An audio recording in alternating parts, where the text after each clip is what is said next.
5 people have been killed and 29 others have been wounded in bomb blasts which ripped through the Kurdish capital city of Erbil at noon rush hour on Wednesday. We have just arrived to the scene of the explosion at the heart of Erbil, and as you can see behind me, the damage is devastating. Now, a lot of politicians and lawmakers are arriving to the venue of the explosion. It is worth mentioning that this is the second explosion Erbil has witnessed in the last couple of months after the one that targeted Erbil-Kirkuk highway back in August.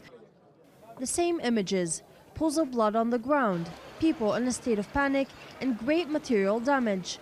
Local officials told Press TV that bomber was trying to storm into Erbil's governorate compound with his explosives-rigged car. Bomber then self-detonated immediately, killing 2 of the security personnel.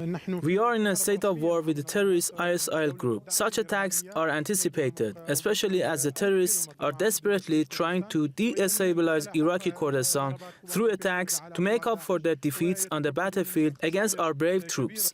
Local store owners who have suffered heavy material losses told us that the cowardly attack will not impact their staunch support for the Kurdish and Iraqi troops in their fight against Takfiri terror. The